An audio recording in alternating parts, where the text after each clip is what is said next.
By any measure, the Afghan war has dragged on for too long.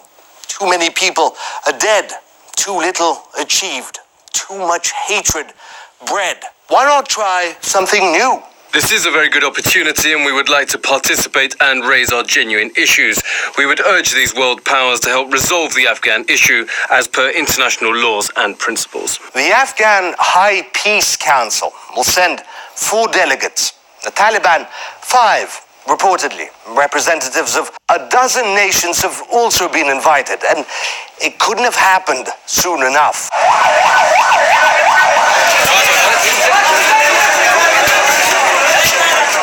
On just one day, the 20th of October, during elections, 388 civilians were hurt in a plethora of attacks. So no wonder that even NATO is calling for peace. The Taliban must understand that continuing the fight is pointless. They must sit down at the negotiating table. The potential for peace is greater now than it has been in many years. Unless, of course, peace is made in Moscow, in which case the US won't support it. America is skipping the Moscow Peace Summit, saying Washington only supports Afghan-led efforts, but it will send an observer. The United States believes that all countries should support direct dialogue between the government of Afghanistan and the Taliban to reach an end to the war. And we've been clear that no government, including Russia, can be a substitute for the Afghan government in direct negotiations with the Taliban. Which never stopped the US Special Envoy from meeting Taliban officials in Qatar last month for direct negotiations. I think the more countries that approach the Afghan government and the Taliban and all the warring parties and say, let's talk, let's have peace rather than war. That's a very logical thing for most people and for most countries. I just don't think in the United States at this particular time wants to see it. Also, the military industrial complex in the United States is a very, very big part of the U.S. economy. The guns and the planes and the ships and the bombs that they use and sell all around the world support a lot of jobs in the United States. I don't think that the wars in general are going to end if they can do some maneuver to make a better situation for the United States in Afghanistan. They are probably talking about that and would like to see that. 17 years of war and terror, as NATO sold it. Countless thousands dead on every side. Generations fed on misery and violence, drunk on hatred and heroin. Finally, the Taliban agrees to open talks. It's a huge deal, and the US passes. War, it seems, is preferable to peace that comes with Russian help.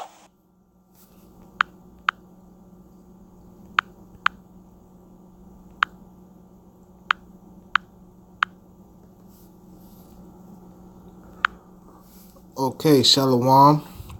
First and foremost, I'd like to give all praises and honor to Yahweh, Ba'ashem, Yahweh Shai, Ba'ashem, Rakar Kodash. Double honors unto the elders and apostles of GMS. And peace to you brothers that's doing this work in truth and in spirit, and 100% truth and in spirit. Okay, I'm the brother Yahweh Sap. Alright, and I'm just gonna go get into this a little bit, okay? First of all, after watching this video, ain't gonna be no peace, okay? Because first and foremost, these Edomites don't know anything about peace. All they know is war and bloodshed. And that's all they good for, and that's all they do. Alright? Just like how this the headline says, U.S. skips Afghan talks in Moscow. Is war is war preferable when peace comes with Russia's help? Look, ain't gonna be peace with Russia at all, with Russia's help at all. It's going to be war, okay? And it's gonna be World War III. That's pretty much, it's already here. It just ain't really jump off on a big scale yet, okay? Just this past November 5th, this guy Donald Trump already started the sanctions on Iran. And who got Iran back? Russia. Okay? And all these Arab countries and all that, including Afghanistan, Iran, all these other Arab, they're going to get together, and they're going to get together with Russia. Russia's going to be the head of one side of World War III, and U.S. is going to be the head of the other side of World War III. And World War III is going to jump off, okay?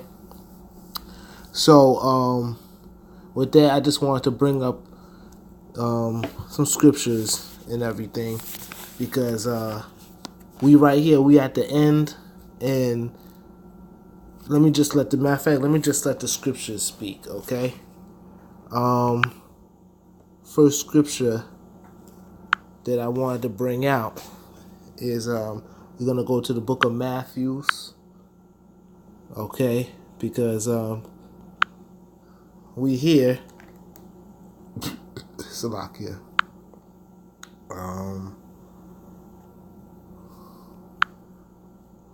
Hold on. Okay, I'm gonna start Matthew's chapter 24. Start about 5. For many shall come in my name, saying, I am Yahushua, and shall deceive many. All right. That's with the false prophets for the most part. They're gonna be trying to come in Yahushua's name, and they're gonna be deceiving many. Okay. This Baghdad dude Nate, one of the false prophets. Okay, then you got others like the discomforter, who is so-called supposed to be the comforter, but we know the comforter is the scriptures. Okay, the discomforter, he ain't comforting nothing. All right, and verse 6 says, and ye shall hear of wars and rumors of wars. See that ye be not troubled, for all these things must come to pass, but the end is not yet. Right. We're going to be hearing about wars and rumors of wars, okay? Which is going to turn into actual wars, okay? Which is going to be World War III. Now, all this talk with these sanctions and everything that's going that this guy, President Trump, is putting on Iran, Russia, and these other nations, is going to cause war, of course, right? But mainly because these other nations are dropping the dollar, like China, Russia, and Iran, with the whole oil situation and everything. They're not messing with the U.S. no more, and and Iran, China, and Russia are going to be doing their own thing, excluding the U.S., okay? And U.S. being the big bully that it is, they're not trying to hear that. You know what I mean? They still trying to be on some, fuck you, pay me type of attitude. But Russia, being also a big dog like it is, okay, they're not trying to hear that.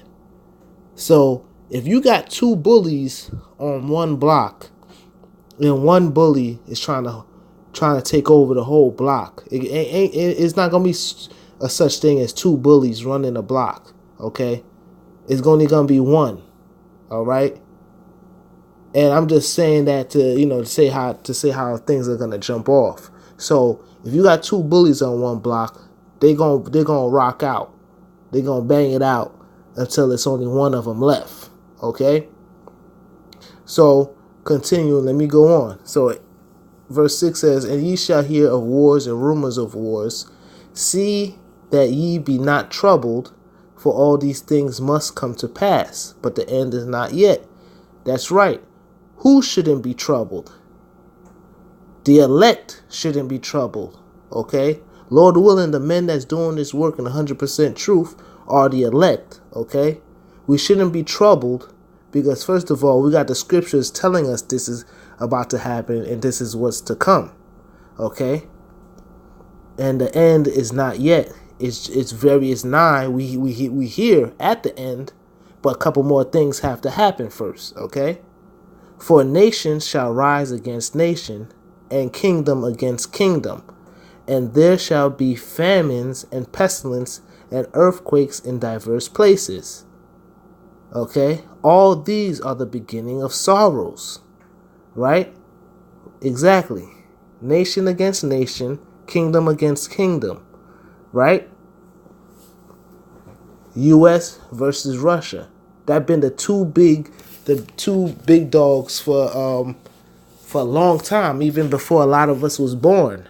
That's been the two that's always been kind of no, that's always been the two that's always wanted to be the ones to rule. Okay, it's always been America and Russia. That's been the biggest beef for a long time now. Okay. And there shall be famine and pestilence and earthquakes in diverse places. Is there not famine going on in Venezuela? Has there not been earthquakes and everything in Haiti, Dominican Republic, and not only there but other places as well too? Pestilence, sicknesses, all these plagues and stuff like that. Is that not what's going on right now? And verse 8 goes in to say all these are the beginning of sorrows. Yeah, the beginning of sorrows that are which to come upon this earth, man. Verse 9. Then shall they deliver you up to be afflicted, and shall kill you, and ye shall be hated for all nations for my name's sake. Who's going to be hated and afflicted? And who's going to be killed for that name's sake? The elect. Because first of all, it's the elect that knows the name of the Father and the Son. The Father being Yahweh and the Son being Yahweh Shai. Alright? Because first of all, you're going to have people that's going to hate us because we was right about the the prophecies, and you're going to have some people that's going to want to cling more to the men of the Lord because of the prophecies. But see, the time is coming where like the scripture says, then you shall know that there were prophets among you. It's going to be too late then. When all hell breaks loose and there's famine of the word, and the men of the Lord aren't on the highways and byways anymore, at that time it's going to be too late. Okay? But you're going to even have the men of the Lord are going to be hated for that because of that. Okay? And then, verse 10, and then shall many be offended, and shall betray one another, and shall hate one another. Exactly. That's what's going on. First of all, the United States is going to be betrayed by its allies. Okay? And they're going to hate the United States because the United States is bringing them down just as well as the United States is going down. Okay? And these other nations are going to shoot missiles on the United States. Okay? And many false prophets shall rise and shall deceive many. Right. Like your Nate Satans. He's deceiving many because he's telling people that everything is going to be all right.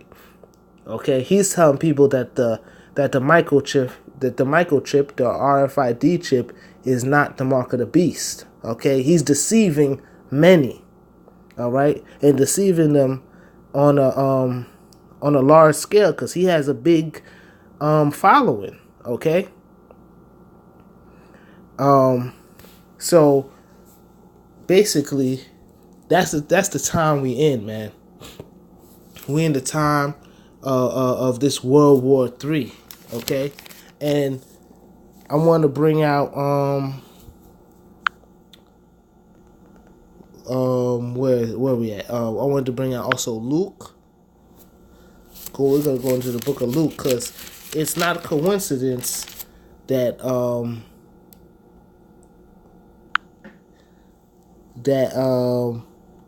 in the book of Luke, we're gonna start at the verse 8, says the same exact thing. But also what I like about the book of Luke, it says, and he said, take heed that ye be not deceived. All right. First and foremost, the men of the Lord, the elect, they're not gonna be deceived. Okay. But just in case if there's any brothers feeling weak out there, it says, take heed that ye be not deceived, for many shall come in my name. And there goes that name again. Okay, so first and foremost, you gotta know that name. That name is not Jesus Christ. It's not Yeshua. It's not Yahweh. Okay? Yahweh, Yahweh Shai, man. Take heed that ye be not deceived, for many shall come in my name, saying, I am Yahweh Shai, and the time draweth near, go ye not therefore after them. But when ye shall hear of wars and communications, be not terrified. Again, don't be afraid. Because first of all, we shouldn't be afraid. Okay, even though we in this flesh, we might get a little scared and stuff like that, But we gotta fight against that fear, because we gotta understand that the kingdom is right there. Once all of this stuff happens and it's going on, we know that the kingdom is right there, man. Be not terrified, for these things must first come to pass, but the end is not by and by. Okay? Then said he unto them, nation shall rise against nation, and kingdom against kingdom. And great earthquakes shall be in diverse places, and famines, and pestilence, and fearful sights, and great signs shall there be from heaven. Now, fearful sights and great signs shall be from heaven, them chariots. Look how many chariot sightings we had that's been happening, man. To let you know they on their way. They just doing a little recon, doing a little, messing with the Edomites, letting the Edomites know that we coming. We just gonna come show up a little bit, show ourselves. And not only that, it's also to comfort the elect, to remind the elect, we watching, we know what's going on. They're bringing back word to Yahweh and Yahweh Shai, like, this is what's going on, this blah blah, this is what's going on the earth. And they letting it be known that soon we're gonna Yahweh Shai is gonna make his great debut, man. Right? Now, verse 12, but before all these they shall lay their hands on you and persecute you, delivering you up to the synagogues and into prisons, being brought before kings and rulers for my name's sake. There goes that name again. Because gotta know that name. And that name again is not Jesus Christ. So who's gonna be brought? Who's gonna be persecuted and delivered onto synagogues and prisons for his name's sake? The elect. Because it's only the elect that's doing the will of the Father, man. It's only the elect that's speaking against this sinful and wicked kingdom, man. It's only the elect that's speaking against this society and that don't want no parts of this society and that don't want no parts of the wrath of Yahweh Yahweh Shai. It's only the elect that all of this is going down for, man. Okay, because everybody else, 2/3 of our own people, they want to do their own thing. They want to be hands in hands with the enemy. Okay, and again, it goes in for his name's sake, because it's only the elect that's proclaiming the name of Yahweh while Yahweh Shai. It's only the elect that's shouting out to that's shouting that name out and giving those names praise. Okay? And it shall turn to you for a testimony. All right? So, I just wanted to bring that out, and just remember, we are about to be out of here, man. We are about to be out of here. The elect are about to be delivered, and 2/3 in the other nations, starting with these Edomites, are about to be destroyed. But these 2/3 will come back in the kingdom, and all of Israel will be back in their rightful mind, under the rulership of Yahweh while Yahweh Shai. And with that, I'd like to say shalom and peace to you, brothers. That's doing this work, man. Shalom.